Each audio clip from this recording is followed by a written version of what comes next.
Shalom, salam berkat dari kami untuk pendengar sekalian.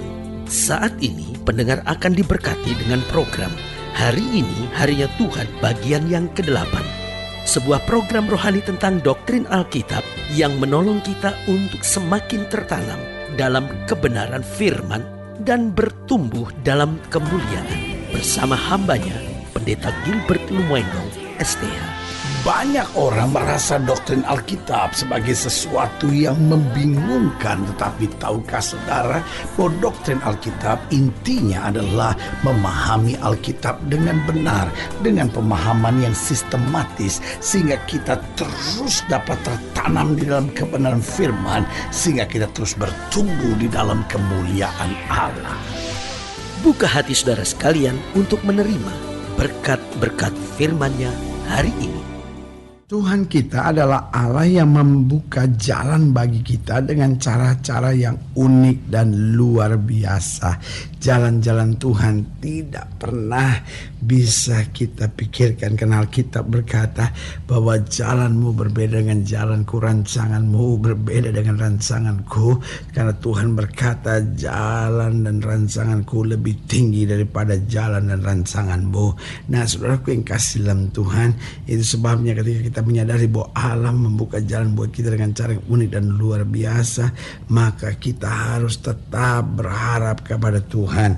Karena saya pelajari betul bahwa orang berharap pada Tuhan maka tidak akan menjadi takut dan khawatir. Saudaraku yang kasih dalam Tuhan, indah sekali kalau kita berharap kepada Tuhan. Kadang-kadang kita terlalu berharap pada uang kita, dan waktu uang mulai gejolak, waduh, paniknya minta ampun. Kita terlalu berharap pada deposito kita, dan kalau bunga bank turun, waduh, panik. Saudaraku yang kasih dalam Tuhan, kita seringkali terlalu berharap pada simpanan-simpanan kita, pada segala invest kita, ya kan? Wah, saya invest di sini, saya invest di situ, tiba-tiba ada masalah, wah, paniknya minta ampun. Sebagai hamba Allah, saya mau ingatkan, kalau kita mau berharap, kita berharap pada Tuhan saja. Karena kalau kita berharap pada Tuhan, kita tidak akan takut dan khawatir apapun boleh terjadi. Kita tahu Tuhan punya rencana yang indah buat anak-anaknya. Haleluya. Yang kedua, saya pelajari bahwa orang yang berharap kepada Tuhan akan memiliki ide-ide yang segar dan luar biasa. Orang tuh kalau berharap sama Tuhan tidak mungkin bisa bodoh. Orang kalau berharap kepada Tuhan itu tidak mungkin bisa lemah. Tapi orang kalau berharap pada Tuhan, ada saja ide-ide yang dahsyat, ada saja ide-ide yang luar biasa yang Tuhan berikan. Sehingga selalu saya katakan bahwa orang yang berharap kepada Tuhan tidak pernah berdiri di jalan buntu, karena persis dia menghadapi jalan buntu, ada saja ide-ide dari Tuhan untuk mengatasinya. Yang ketiga, saya pelajari bahwa orang yang berharap pada Tuhan akan selalu bersemangat dalam kehidupannya. Oh, saudaraku, orang kalau berharap sama Tuhan, apa sih yang perlu dia takutkan? Apa sih yang perlu dia khawatirkan? Apa sih yang perlu dibimbangkan? Karena itu dia akan terus bersemangat. Karena dia tahu bahwa dia mengandalkan Tuhan, dan Tuhan tidak akan pernah mengecewakannya. Haleluya. Dan yang keempat, saya pelajari bahwa orang yang berharap kepada Tuhan akan selalu melihat mujizat-mujizat yang dahsyat.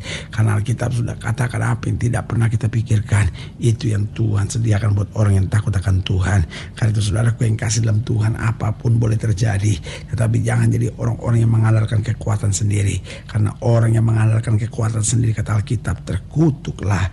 Tetapi sebaliknya, orang-orang yang senantiasa berharap kepada Tuhan dalam segala hal hidupnya, maka dia selalu akan menerima tuntunan lawatan Tuhan yang dahsyat. Haleluya. Selamat datang dalam program kita hari ini, Harinya Tuhan, sebuah program rohani yang kembali mengingatkan kepada kita betapa pentingnya kita menjadikan firman Tuhan sebagai dasar keseharian hidup kita. Karena selama kita jadikan firman Tuhan sebagai dasar keseharian hidup kita, langkah-langkah ke depan kita penuh dengan kepastian, kemenangan, berkat, mujizat, dan perkara-perkara besar. Haleluya.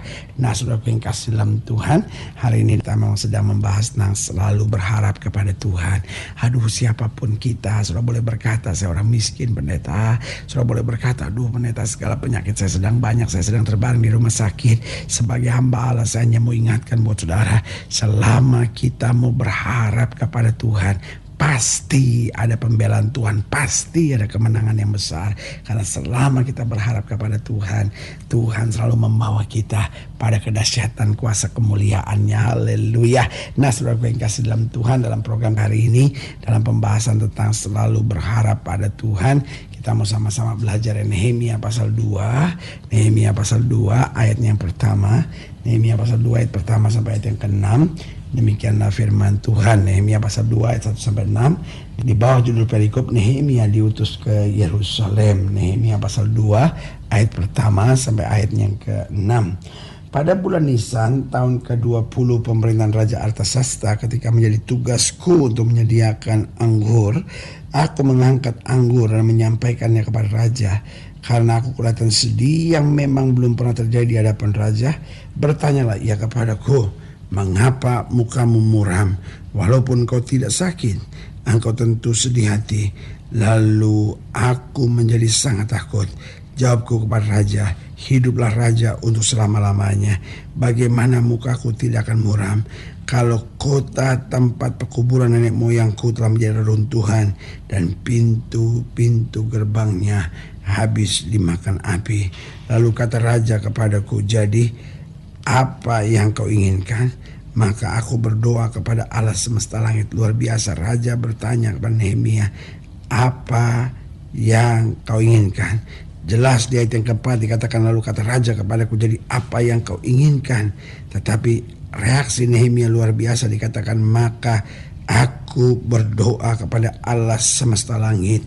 Saudaraku yang kasih dalam Tuhan, walaupun raja bertanya pada sesuatu, dia tetap tidak berharap kepada raja. Dia tetap berdoa dan berharap kepada Tuhan. Pertanyaannya, mengapa seringkali kita tidak berharap kepada Tuhan? Yang pertama, karena memang kita tidak mau berjuang dalam doa. Kita ini kadang-kala senangnya pokoknya yang cepat-cepat aja deh, yang penting asal selesai aja. Nah ini yang saya bilang, seringkali kita gak berharap pada Tuhan. Kita mulai telepon teman-teman kita yang hebat.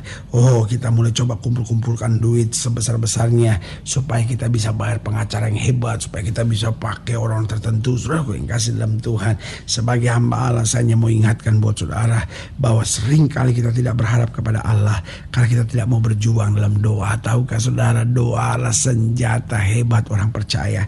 Artinya apa? Selama kita berdoa, ada saja kekuatan Tuhan, ada saja berkat Tuhan, ada saja anugerah Tuhan akan dinyatakan buat kita. Karena itu pertanyaannya, mengapa seringkali kita tidak berharap kepada Tuhan? Karena kita tidak mau berjuang dalam doa.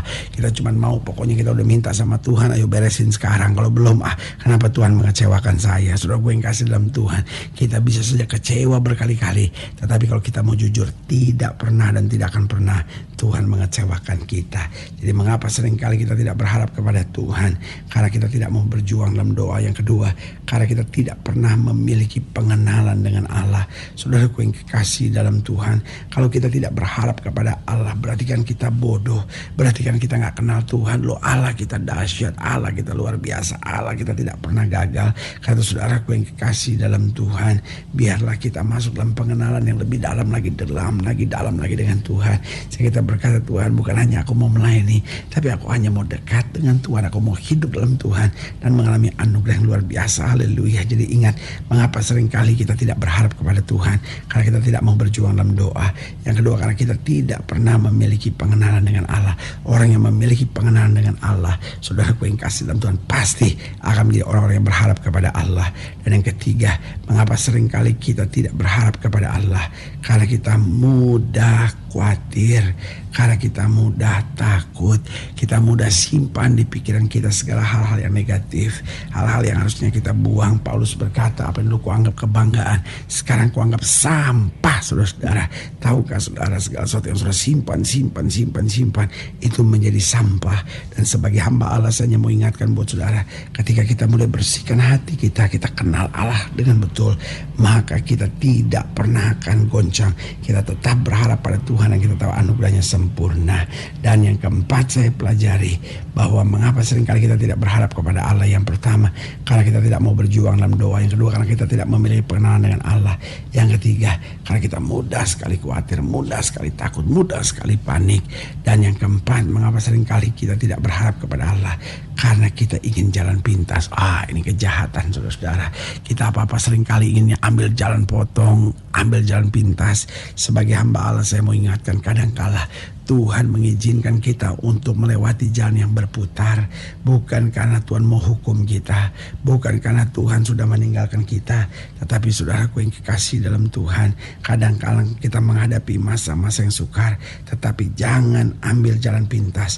Tuhan izinkan jalan yang berputar itu, tujuan untuk apa? Supaya iman kita makin kuat, langkah kita makin dewasa, dan jalan hidup kita makin menyenangkan hati Tuhan. Karena itu saudaraku yang kasih dalam Tuhan, sebagai hamba Allah saja mau ingatkan sekali, jangan ambil jalan pintas.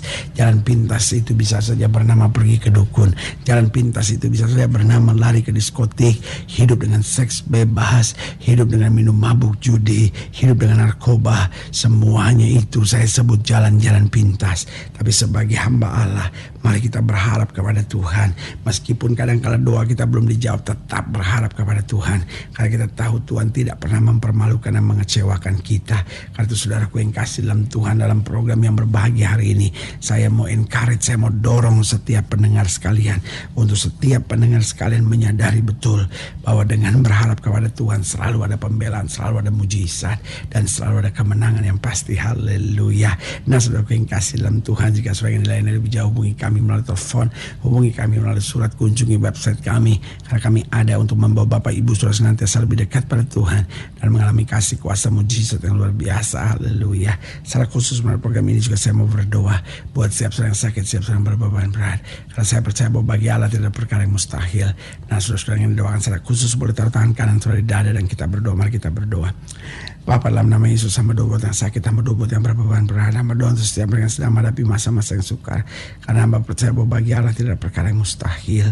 Bapa, di dalam nama Yesus Tuhan jamah, bahkan mereka yang taruh tangan kanan ini di dada, karena selama ini tidak berharap kepada Tuhan, selama ini berharap pada manusia. Bapa, hamba berdoa di dalam nama Yesus Tuhan pulihkan, sehingga kami menjadi ciptaan yang baru, yang lama sudah berlalu, yang baru sudah terbit, dan kami hidup hanya berharap dan mengandalkan Tuhan saja. Di dalam nama Yesus kami berdoa. Haleluya. Amin. Saudara yang kasih dalam Tuhan, kita sudah berdoa. Ingat, Allah tidak pernah lalai menepati janjinya. Inilah saatnya buat kita untuk bangkit, bersemangat, bersuka cita dalam menghadapi segala perkara. Karena kita tahu Yesus hidup, Yesus berkuasa, dan selalu mengerjakan yang terbaik buat anak-anaknya. Doa saya menyertai saudara. Sampai berjumpa pada program berikut, dan jangan lupa jadikan hari ini harinya Tuhan. Haleluya.